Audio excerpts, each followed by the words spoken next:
Ça te gêne pas que dans les films d'époque aujourd'hui, les visages des actrices et des acteurs correspondent plus du tout au moment de l'histoire qu'ils sont en train de jouer? Et bah ce truc-là, ça a un nom et ça s'appelle l'iPhone face. En gros, c'est cette dissonance cognitive et historique qu'on a quand on voit des visages d'actrices et d'acteurs qui paraissent trop modernes par rapport à l'époque qu'ils sont en train de vivre dans le film. Le cast d'Éo de Hurlevent a fait beaucoup parler de lui, notamment avec Jacob Elordi et Margot Robbie, qui ne semblent pas forcément correspondre à la réalité historique de la France des années 1800, mais c'est pas les seuls à qui on reproche ça. Il y a Dakota Johnson, Nicole Kidman dans The Northman, Lily Rose Depp et Timothée Chalamet dans The King, et plein d'autres. On pourrait se dire qu'ils ont déjà vu un iPhone dans leur vie, ou que quand la caméra elle tournera plus, ils pourront se prendre en selfie avec leur iPhone, leur smartphone, donc iPhone face. Alors là, on voit que c'est souvent des actrices qui sont touchées par ce phénomène de l'iPhone face, mais je vais y revenir. Il y a un double standard ou un dilemme pour les jeunes actrices et jeunes acteurs aujourd'hui, qui doivent correspondre aux standards de beauté d'aujourd'hui, mais en même temps sont critiqués s'ils ne correspondent pas aux standards de beauté de l'époque. Ça veut dire qu'on va jamais s'en sortir. Et en plus de ça, les gros studios de production, je pense qu'ils s'en foutent de la réalité historique, mais qu'ils vont plutôt choisir un acteur ou une actrice en fonction de son image de marque, et va chercher à plutôt plaire à un public et ramener du monde en salle, plutôt que de correspondre parfaitement à cette réalité historique. C'est vrai, je pense que t'auras moins envie de voir Timothée Chalamet avec des vêtements cassés, des dents pétées et une coupe au bol. Et donc, pour faire un film historique aujourd'hui, il faut forcément sacrifier une partie de la réalité historique pour le bien du public et du film lui-même. Mais si tu veux aller plus loin avec cette idée, tu peux rapprocher le phénomène de l'iPhone face à l'idée de la clean girl. C'est un stéréotype de beauté à l'américaine qui vise à montrer un mode de vie et un physique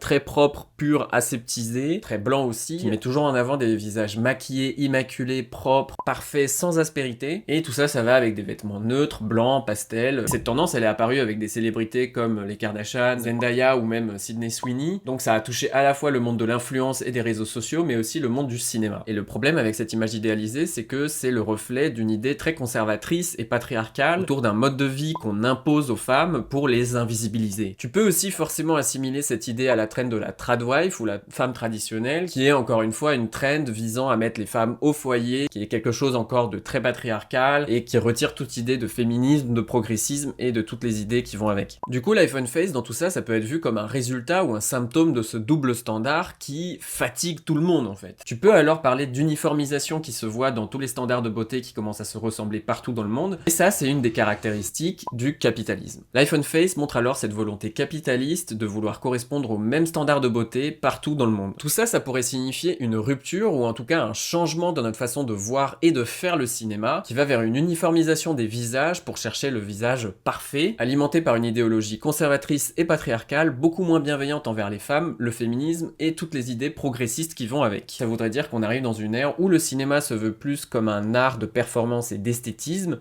plutôt que comme une expression artistique sincère, intime et personnelle.